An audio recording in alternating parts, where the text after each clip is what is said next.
Hello students, today we will study the second part of our chapter number 7। तो हमारा chapter का नाम क्या था? Gupta age and other rulers. तो फर्स्ट पार्ट में हमने स्टडी किया किसके बारे में?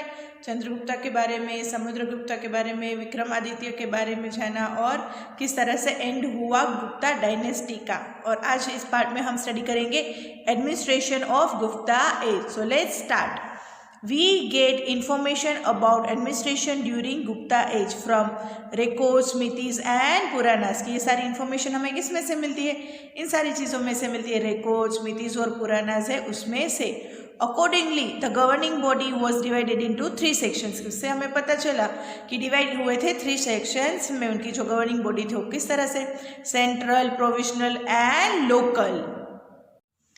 एम्पोरियर was at the central of Gupta administration. तो बच्चों, एम्पोरियर का मतलब मैंने पहले भी आपको बताया था, होता है महाराज। वो क्या थे? सेंटर में थे किसके? गुप्ता एडमिनिस्ट्रेशन के। ही अडॉप्टेड टाइटल्स लाइक महाराज अधिराज या परम भगवत। उनको ये टाइटल मिला था। कौन कौन से? ये 2 टाइटल मिले थे। कौन कौन से है ये? महाराज अधिराज और परम भगवत। Usually prince was appointed as the head of the province. की यूजुअली मतलब कि ज़्यादातर क्या होता था? जो प्रिंस होते थे उसे हेड बनाया जाता था इस प्रोविंस का, जिसे क्या नाम दिया जाता था? कुमार मित्या and commissioner played a major role in the province. के इनका दोनों का मेजर रोल होता था प्रोविंस के अंदर। The province was called bhukti whose head was regional. जो प्रोविंस था उसे क्या कहा जाता था? भुक्ति कहा जाता था। उसके जो हेड होते हैं वो कौन होते हैं? रीजनल होते हैं। The province was divided into districts. उसको डिवाइड किया जाता था डिस्ट्रिक्ट्स के अंदर। द डिस्ट्रिक्ट्स वर कॉल्ड विषय। और जो डिस्ट्रिक्ट्स के अंदर डिवाइड होकर क्या कहा जाता था? उसे विषय कहा जाता था। A committee was form at the village level. और विलेज के लेवल पर क्या बनती थी? एक कमिटी बनती थी which includes elders, village heads and important adult citizens. इसके अंदर कौन कौन लोग इंक्लूड हो सकते थे?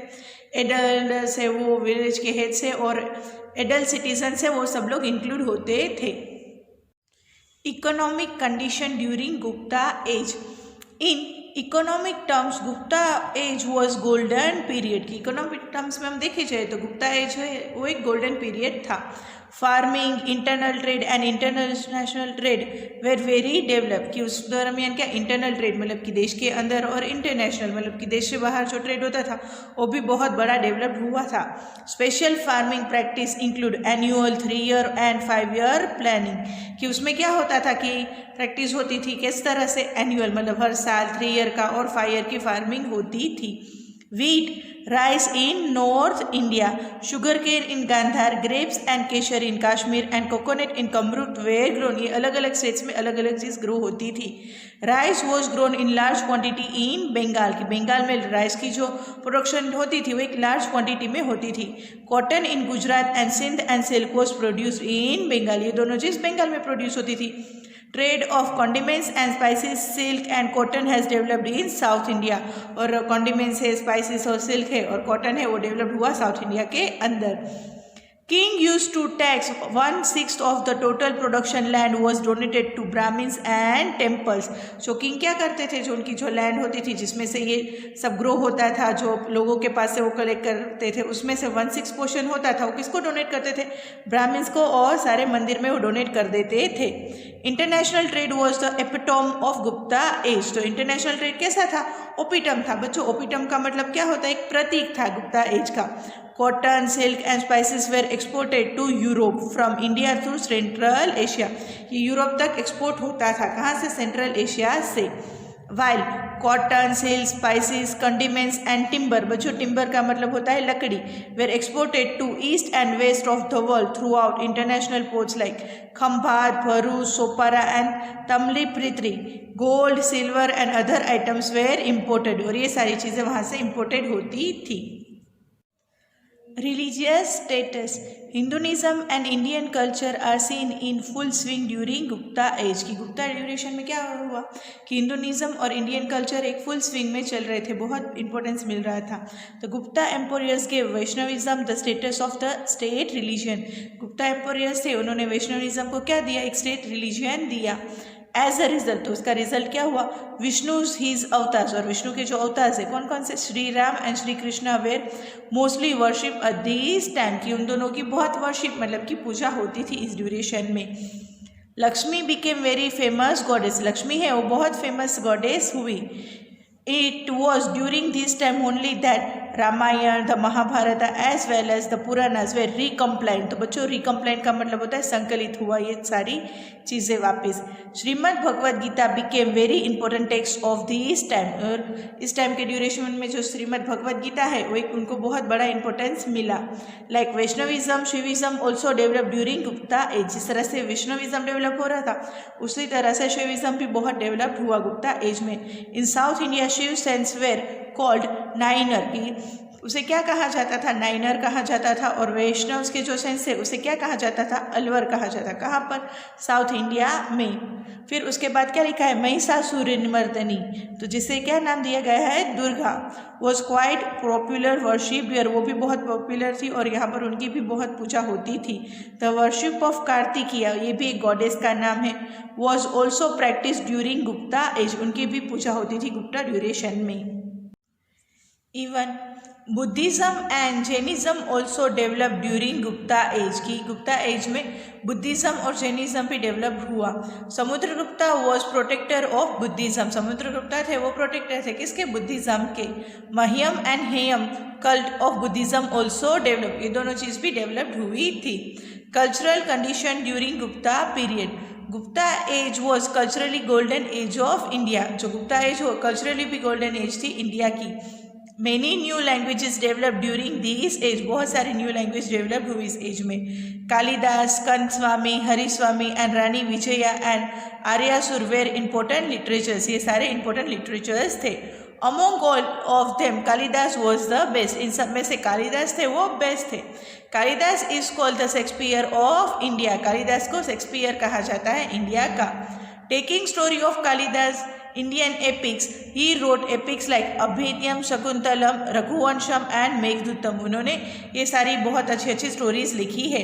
Gupta age was era of temple architect, Gupta age है वो एक एरा था किसका, टेम्पल आर्किटेक्चर का।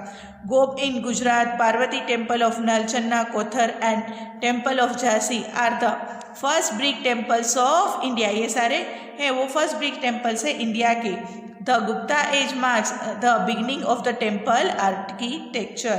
The idols of Durga, Buddha, Krishna and Shiva were made in large number. ये सारे थे उसको लार्ज नंबर में बनाया गया था इन सब की आइडल्स। बच्चों आइडल्स का मतलब होता है मूर्तियाँ। Condition of science during Gupta age, Aryabhatta and Varahamihir were among the greatest scientist of this period, इस पीरियड के ये दोनों ग्रेटेस्ट साइंटिस्ट थे। Aryabhatta discovered zero and decimal system, Aryabhatta ने डिस्कवर किया जीरो और डेसिमल सिस्टम को। Varahamihir wrote an important text Brihat Samhita which was relate with astronomy, जो किससे रिलेट था, एस्ट्रोनॉमी से। बच्चों एस्ट्रोनॉमी का मतलब होता है खगोल विज्ञान। Vagbhata wrote a great text on Ayurveda name Ashtangahridaya Samhita. During this time medicine develop for humans as well as animals, इस ड्यूरेशन में मेडिसिन डेवलप्ड हुई ह्यूमन्स और एनिमल्स के लिए। Even medicines were also discovered for elephant and horses, elephant और horses के लिए भी मेडिसिन डिस्कवर हुई। Chemistry also discover quite well मतलब कि बहुत अच्छा केमिस्ट्री में भी डेवलपमेंट हुआ। It's best example is iron pillar of Mehrauli near Delhi which is not corroded even today also, उसका ये बेस्ट एग्जाम्पल है। जो दिल्ली में मेहरौली है वो आज भी उसके अंदर कोई कोरेटेड नहीं हुआ है। Emperor Harshvardhan, after Gupta age, the kingdom of Harshvardhan is considered as one of the important states of ancient India. Gupta age kingdom के बाद जो इसको बेस्ट कंसिडर किया जाता है वो है हर्षवर्धन का kingdom. He belong to Pushyabhuti clan of Thaneshwar, वो किससे बिलोंग करते थे, पुष्यभुक्ति क्लैन है थनेश्वर का, उससे बिलोंग करते थे।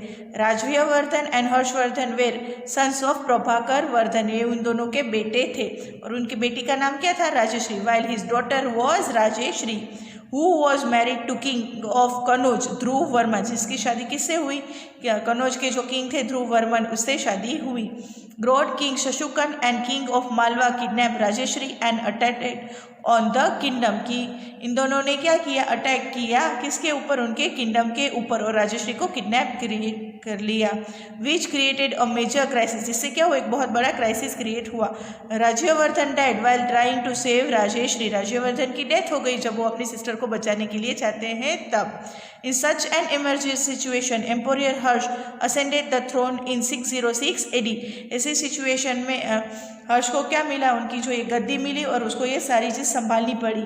ही सेव्ड राजश्री, उन्होंने फिर राजश्री को बचाया। नॉट ओनली दिस, सिर्फ इतना ही नहीं क्या, he started his proper rule in both the state Kannauj and Thaneshwar, फिर उन्होंने अपना अच्छी तरह से रूल संभाला दोनों स्टेट में, कनौज और थनेश्वर के अंदर। Harshvardhan was last great empire of ancient India, की हर्षवर्धन है वो एक लास्ट एम्पायर थे एशियंट इंडिया के। He spread his empire in Magadh, Orissa, Saraswat, Gaud, Maithili, कि उन्होंने इस सारी जगह पर अपना एम्पायर स्प्रेड किया हुआ था। इन कंटेम्पररी से, बच्चों कंटेम्पररी का मतलब होता है सामयिक। Maitrak king Dhruvsen was his son in law, उसका सन इन लॉ था। Pulakesh second was the most powerful ruler in the south, और साउथ में कौन था, पुलकेश टू, वो एक बहुत पावरफुल रूलर था। In the battle of Narmada between Harshavardhan and Pulakeshi two, Harshavardhan was defeated, उसमें जो बैटल हुई नर्मदा पर हर्षवर्धन और पुलकेश के बीच में, उसमें हर्षवर्धन हार गए। Harshavardhan was regarded as the powerful king in north of Narmada. Cultural contribution of empire Harshavardhan is very important, उनका कल्चरल कॉन्ट्रीब्यूशन था वो भी एक बहुत इंपॉर्टेंट था। Great Chinese travel Hiuen Tsang came to India during his time, की चाइनीज का जो ट्रैवलर था हुएनसांग वो इस ड्यूरेशन में आया। He stayed in his palace, उनके पैलेस में रुका। Harsh was devotee of Shiv and later became a great follower of Buddhism, Harsh थे वो डिवोटी थे, डिवोटी मतलब कि भक्त थे किसके, शिव के, और बाद में वो क्या बन गए, फॉलोअर बन गए किसके, बुद्धिज्म के। He organised a religious conference under the presidentship of, उन्होंने एक क्या अरेंज किया, रिलीजियस कॉन्फ्रेंस अरेंज की, इसके अंडरशिप में president of Hiuen Tsang. He placed idol of Buddha on metal of elephant and worshipped, उनकी पूजा की। A seminar was organised on Mahayan and Hinayan. Emperor Harsh had passion for literature, emperor Harsh से उनको पैशन था लिटरेचर के बारे में, आर्ट और एजुकेशन में। Great poet Banabhatta was associate with his court, उनसे कोर्ट से जुड़े हुए थे। He had written great volumes like Harshacharitam and Kadambari in Sanskrit, उन्होंने ये पोयम लिखी है संस्कृत में। Mayur Bhatt and Jaisurya were also great poets of that time of Harsh, ये भी ग्रेट पोएट्स थे उस टाइम के। Emperor Harsh himself also was a high ranking literary figure. He compose 2 place called Priyadarshika and रतनवाली, उन्होंने भी ये 2 प्लेस लिखे, प्रियदर्शिका और रतनवाली। Along with it, he also wrote a special play based on Jhatak stories of Buddha named Naganand, उन्होंने उसके अलावा एक special play story लिखी है किसके ऊपर, जटक स्टोरीज। तो बच्चों जटक स्टोरीज के बारे में हम आगे के चैप्टर में स्टडी कर लिया है, जिसका नाम क्या था, Nagananda. Harsh also form friendly relations with other countries, Harsh ने दूसरे जो कंट्रीज थे उनके साथ भी फ्रेंडली रिलेशन बनाकर रखे थे। He sent a delegation to China, उन्होंने अपना डेलीगेशन, बच्चों डेलीगेशन का मतलब होता है प्रतिनिधि, चाइना को भेजा। Similarly a Chinese delegation also visited India, उसी तरह से चाइनीज डेलीगेशन ने भी विजिट किया इंडिया में। In this way Harsh was a high ranking ruler, conqueror, administrator, literator का मतलब होता है साहित्यकार। He donated 100 villages to sustain Nalanda Vidyapeeth, उन्होंने 100 विलेजेस को डोनेट कर दिया ताकि नालंदा विद्यापीठ सस्टेन होकर रहे। Pulakeshi two, among the contemporary kings of Empire Harsh time, Pulkesh II was the most powerful Cholukyan king, उनमें से पुलकेश II था वो एक most powerful king था। He took the power from Rashtrakuta in Maharashtra and established a state, उन्होंने power लिया और महाराष्ट्र को अपना स्टेट बनाया। Pulakeshi second rule for almost 40 years, उन्होंने 40 years तक रूल्स किया। ही इवन डिफीटेड एम्पोरियर हर्ष, उन्होंने एम्पोरियर हर्ष को भी डिफीट किया, मतलब कि हराया। He was a great winner, वो एक बहुत बड़ा ग्रेट विनर था। आफ्टर डिफीटिंग कंडब, Gangas of Maheshwar, Mauryas of Konkan, he receive the title of lord of the south, इन सबको हराने के बाद उनको टाइटल मिला, क्या टाइटल मिला, lord of the south. He also defeated Lata, Malava and Gurjaras. He was the ruler of all regions of Karnataka, Maharashtra and Konkan. उनके बाद वो ये तीनों स्टेट के रूलर्स बन गए। Just like her she had also develop relation with other countries. Harsh की तरह ही उन्होंने भी दूसरे कंट्रीज के साथ रिलेशन बना के रखे थे। He had sent one of his ambassador to Iran, Emperor Khusro II, who was his friend, जो उसका फ्रेंड था। Other states.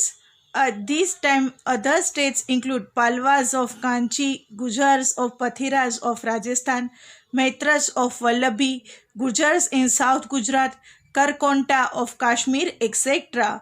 Palwas of Kanchi had become famous for their architecture and art. इन चीज़ों के लिए वो फेमस हुए। They built many temples of Brahma, Vishnu, Mahesh by cutting rocks. उन्होंने बहुत सारे टेम्पल्स बनाए। किसके? ब्रह्मा, विष्णु, महेश के। किसको कट कर कर? रॉक्स को कट कर कर। Palwas who built Caryot temple on the sea horse have increased India's cultural prosperity. उस चीज़ से क्या इंडिया की कल्चरल प्रोस्पेरिटी इंक्रीज हुई। Kailashnath temple build in Kanchipuram can be consider as the best temple of that time. जो Kailashnath temple है कहाँ पर located है? कांचीपुरम में। वो एक बेस्ट एग्जाम्पल है उस समय का।